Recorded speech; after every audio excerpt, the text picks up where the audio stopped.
So today I'm here to give you a spoiler-free review of the Wandering Inn series by Pirate Abba. This is a long-running fantasy series that honestly I am not caught up with at the time recording this. I'm not caught up with the published version, and I'm definitely not caught up with the web version that is ahead of the books that are getting packaged into traditional novels. So if you are someone who perhaps has started the series and isn't caught up, or is someone who is thinking about getting into the series but just isn't sure if it's worth the time and commitment, you've heard mixed things. Hopefully I can help to clarify things in this video, give you an idea if it's for you. Again, I'm going to keep this spoiler free. I'm going to only talk plot points specifically for the first book, and if that all sounds good, let's get started. So first, let's talk about what the series is about, or at least where this series starts. So in the first book, it is set in what I described to be a portal fantasy world where we do not get to see our world, but we have characters that come, humans that come to the secondary world that are from what appears to be a version of our world and are thrown into this other place. And so specifically in the first book, it starts out by following the character of Erin. She is a human young woman who ends up in this place. She doesn't know how she got there. She doesn't know what is happening. She finds herself close to this abandoned inn, and so she ends up letting herself in and starting to use it as a refuge, a place to stay. Eventually she gets hungry and starts to figure out how to make food, how to survive.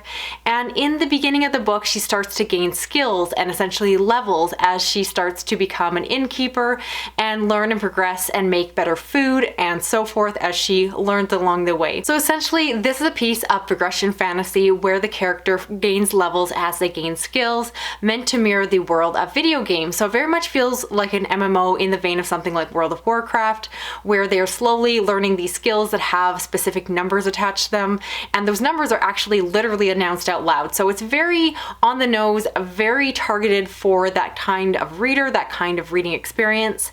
And it starts out that way, but I will say if you continue on with the later books, that goes more to the wayside and it becomes more of an adventure story. And I feel like the author kind of moves away from the really heavy-handed trope of a leveling up character. And so at the beginning we follow Erin. She eventually meets other people in this world and finds out that they are perhaps not human and starts to interact with them. This book is, again, first definitely written for those that love video games and love that progression fantasy piece, and it also is a story that I think is meant to be read and loved by people who play D&D, specifically Dungeons & Dragons is what I'm referring to, because of the fact that it deals with adventuring. A group of people, a ragtag team, people that are coming from different walks of life that get together for a certain purpose. They end up kind of falling into step with each other, which is very much what happens to Erin. She makes friends, she makes companions, she finds a place in this world because she has to, and the story really progresses from there. It gets much larger in scope as the story goes on, and we also follow other humans who eventually end up in this world as well. And so as the stories progress, without giving away too much in terms of plot, we follow different characters and we follow their past, so the cast of characters gets larger as well as the scope of the story. There are a few different layers when it comes to this, so you have the individual stories of the characters, their motivations, what they're trying to achieve, their relationships between the characters, and you see that progress and change throughout the stories and books as they go along the way. There's also some larger stakes that start to arise, and so there are some actual military conflict, some violence, and not everyone is necessarily going to be safe throughout the series, which I think is a really unique choice, because in many ways, without those elements, I could describe a lot of these stories, a lot of the novels, as very cozy in nature. So because we follow Erin, a lot of the story takes place in her inn and she is making food, specifically human delicacies. And so there's a coziness that always comes from food descriptions in books. And there's a lot of humor, which I'll get to more in a moment, that is woven into the story that just makes the story, again, very humorous, very lighthearted. But then there is this great juxtaposition of having these really serious, dark moments. The fact is that terrible things can happen to the characters. And it just, for me, is one of my favorite things about it, is that it adds a level of seriousness. I often struggle with funny books, and specifically long funny books, because I get tired of the jokiness quite quickly. And instead, while this book definitely has that, which I'll get into more, at the same time, what it does is it really also focuses on the human element and the conflict, the challenge, and all of those pieces that make a story so compelling. And that is what keeps me reading, because as you are probably aware aware this is a really long-running series. Each book is huge, and it's really the question of, is it worth your time? And I think for me, it's the larger story, the larger scope of it that draws me in, that pulls me in again and keeps me reading into the later volume. So as I mentioned, the humor is a large aspect of these stories, and while there is a darkness to it, there's also very much a lightness and playfulness to the narrative. Now, a lot of the humor around the story focuses on one recurring joke. Specifically, it's the idea that humans have to over and over again explain our world to these other world creatures, and it's the hilariousness of trying to explain things like our customs, so think about religion and sports and our movies and all of these things that are very much second nature to us. But if you actually had to go through the process of trying to explain how our world works, how our culture has come to be, it comes across very ridiculous. And at times, this is done in a way that I found really funny. At times, it was perhaps a bit too much for my taste, again, as someone who's a little bit hit or miss when it comes to humor, but it really is the fun of the story, is having these creatures commenting on things that we think are normal, and when they point things out and kind of pick apart what we love or what we know, they actually make some really good points. So there's hilarious parts in it. There's one part where the humans are trying to give like sex ed to these creatures and explain how our mating works, and you can imagine the embarrassment and the funniness that comes around something like that. And then again, they're trying to explain world history, Christianity, social norms, and it just goes on and on and on. Some things I really loved, some things I didn't. There's a major subplot in a couple of the books where they're trying to put on a play, and I didn't really love it because it kind of was like a story within a story that I didn't need, but I imagine that other people will really love that, and I think it really comes down to what you look for when you pick up a book. So as I mentioned, I'm looking more for the darker elements to it, but I do think that there are moments when the brevity is needed. I think it's reason to keep reading because you really, through that humor, really come to love the characters. And a lot of people do get stuck on book one. Erin, I will admit, I think this is a pretty common opinion, is considered to be one of the weakest characters in the series, specifically of the human characters. And I didn't think she was amazing. She kind of stumbles into the world, she makes a lot of silly mistakes, and kind of gets away with being dumb in places where another book would be less forgiving. And so I just find her to be the plainest of the characters. I don't think she has as much personality. She's the place to start in the world, but if you read the book, or read the first one at least, and you don't love her, I encourage you to keep going because there are characters that you will come to love later. Specifically, the character that is often referenced as the emperor type character, I adore, and all of the things that come around there. Really smart choices along the way. But within the story, Erin is the starting point, and in my mind, the weakest point. And as a whole, I do consider the first book to be the weakest in the series. I believe I read the updated version because I know that it has been re-edited since the original publication.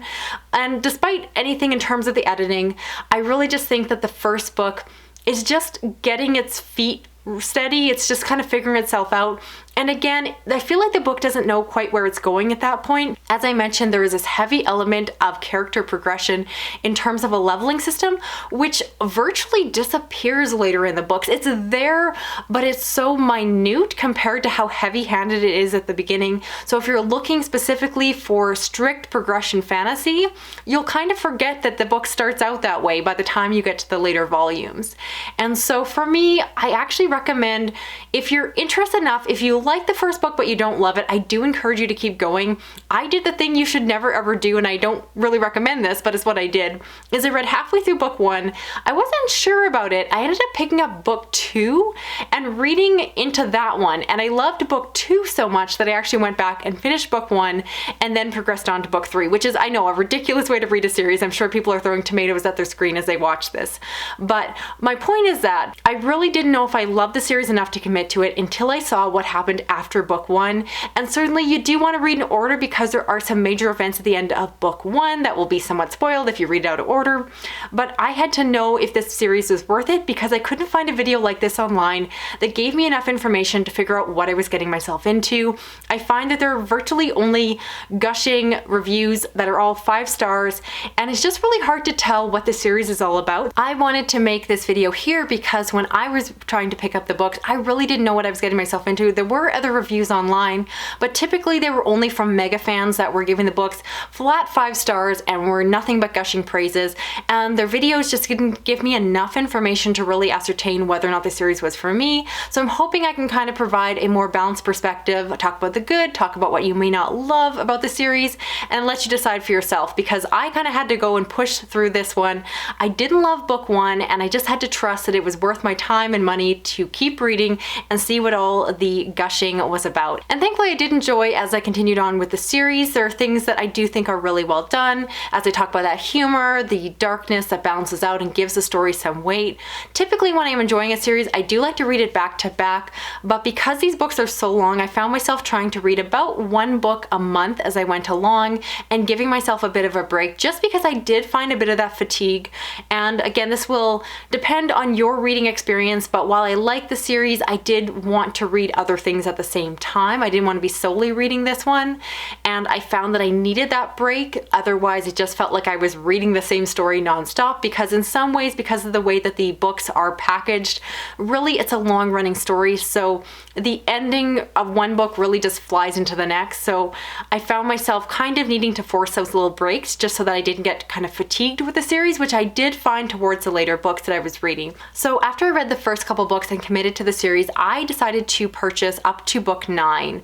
And while that is not up to the point of all the published volumes, I decided that was far enough in that I thought I could get a reasonable idea what the series was about and be in a place to provide an early series review for those of you that are trying to figure out whether or not to continue.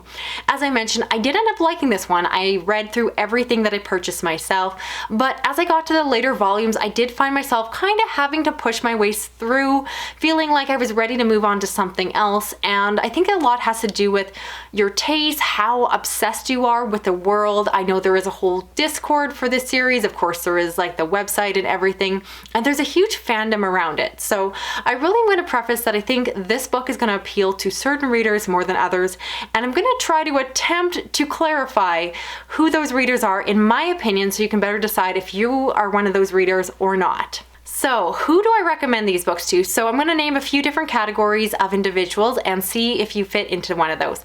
First, I would recommend this to mega fans of indie fiction. So if you're someone who has a Kindle Unlimited subscription, I don't believe this series is on KU, but if you're the type of reader who regularly reads Kindle Unlimited and really enjoy the books that you have access to through that, which are largely indie published, then I think that this series is for you. As I mentioned, this series is partially progression fantasy, which is currently huge within indie circles.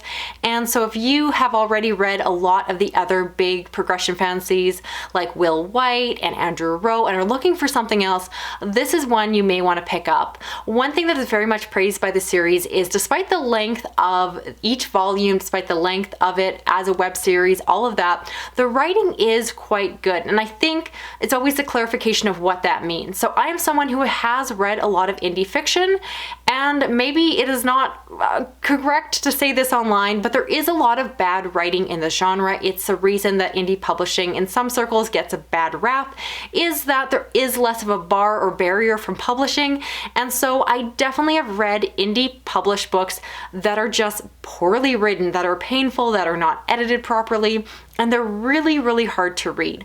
So if you're someone who stumbles across those books and gets quite frustrated, this in comparison is a solidly well-edited series.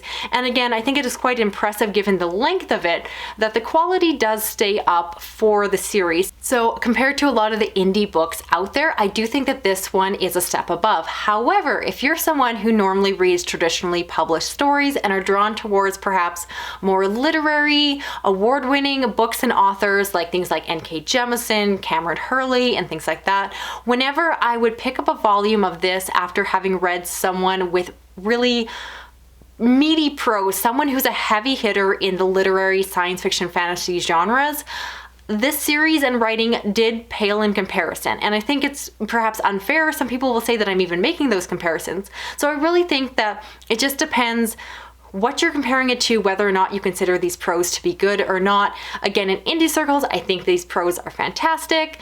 In other circles where the writing is more central to the story, it's more about that narrative style more than the plot or characters, I do think that this one is fine. It is well edited, it is technically proficient, but I don't think it's anything beautiful or purpley or anything that's going to really move me in that way. And I don't think the author is necessarily intending it to be that way. I think it is really hard to do that with a long-running series. A lot of my favorite authors who write really beautifully tend to write really short, tight stories because it's easier to do that in 215 pages versus 1,000+ novels at a time that, again, are being translated from a web series. And the next type of reader that I want to recommend for the Wandering In series is what I'll describe as audiobook power users. So specifically those that are usually Audible members, because this series is part of the Audible exclusive catalog. You can't get it on Libby or through your library, etc. So you do have to purchase it there. And I know individuals online and in person who read so many audiobooks each month. So when they're purchasing audiobooks, they're often looking at the length, wanting to get at least 20+ hours of listening for 1 credit each month and trying to get their money's worth so that they're not having to buy more credits all the time. And so I see in the circles of, say, Audible Reddit, where there are a lot of recommendations for the series because of the fact that for 1 credit, you can easily read it over the month. Even if you read audiobooks every day, these books stretch a lot of time and you really can get your money's worth if that's something you're looking for. In terms of the narrator, some people adore the narrator that exclusively does the series.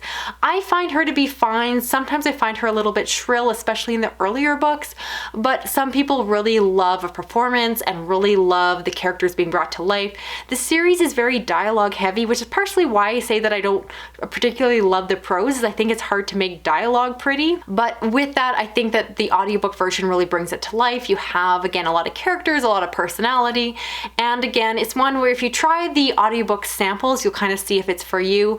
But I do think that if you're someone who is trying to make the most of your money on Audible, this is a good way to do it. You can get a lot more listening time and get a good story for the same amount of money as, buying something that's only going to last you 6 hours. Instead, this is something that you can read for a long time and ideally actually reread if you enjoy the story a lot. And last, the readers I want to recommend this series for are those that just love spending time in a fantastical world. Once they fall in love with it, they just want to stay with the characters, they want to stay in the world and experience it as long as possible. So this might be users, say, that loved Harry Potter and then went on to read all the fan fiction and are just, rereading the books over and over again. If you find yourself, when you love a series, you just end up rereading it, want to read all the extra books that come out and all the standalones and so forth, this series will probably appeal to you because there's just a lot of time to spend in this world.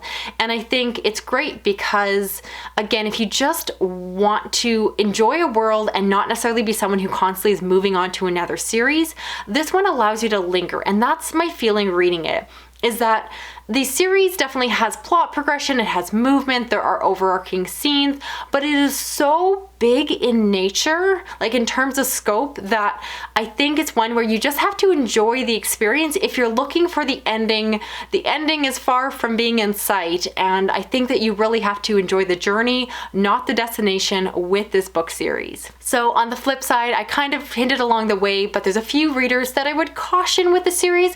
I would never tell you don't read this series because I do think often people have to experience it themselves. But if you're coming to this video looking for another opinion, I'm going to guide you a little bit. So you probably picked up that I do recommend that if you're someone who loves literary fiction, if prose and style is really important to you when you're reading a book, I don't think that this will be satisfying depending on what you're used to typically reading.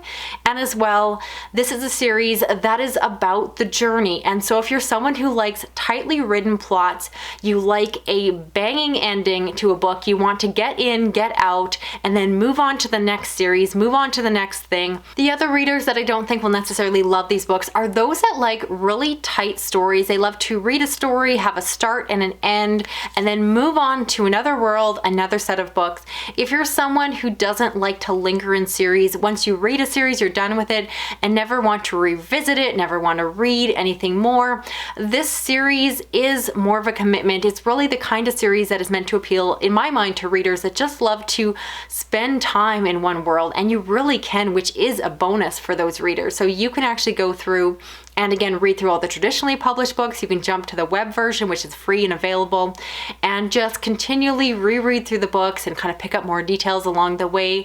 There is a huge fandom, and there's just energy in this community, and so I do find that to be really attractive. I think, again, as someone who's kind of in that post-Harry Potter stage, I was a teenager when those books were coming out, and while there are things like Twilight and the Hunger Games, to my mind there are very few series that have the same energy in the fandom as I had back then. And so I do see that kind of similarity with The Wandering Inn, where if you just want to go online, go on Discord or go on Reddit and just discuss a chapter of the book, to dissect it and try to look for clues and hints and opinions and talk about it with other people, those individuals are there. But like I said, if you're a reader who just wants to move on, if that doesn't sound appealing to you, if you don't go and read fan fiction, if you don't go on Reddit after you finish a book to discuss it more, maybe this series won't have as much draw for you. If you just want to get on to the next thing, you might choose to pick up shorter books because you can get through them faster if it's a bit more about efficiency rather than just spending time in a place with people and characters and just kind of enjoying your time there. So that's it for this video here. I'd love to know, what do you think of the Wandering Inn series? Have you started it? Are you partway through? Are you somehow caught up? And I'd love to hear your opinions, agree or disagree. As long as you can keep it somewhat respectful, I'd love to have that discussion down below. I recognize there are probably some mega fans watching this video, and I do want to preface that I never want to yuck anyone's yum by offering kind of a balanced alternative opinion. There's things about the series I love, there's things about the series I don't. I fall somewhere in the middle, which is why I felt compelled to put out this video and help people decide if it's for them, because it's an awfully long series to commit to if you don't know what you're getting yourself into. All that being said, if you enjoyed this video, hopefully you stick around, subscribe. You can help me out with a big thumbs up. You can drop a comment, just lets me know you're here, hitting that little notification bell, and I'll see you next time. Talk to you again soon. Okay, bye-bye.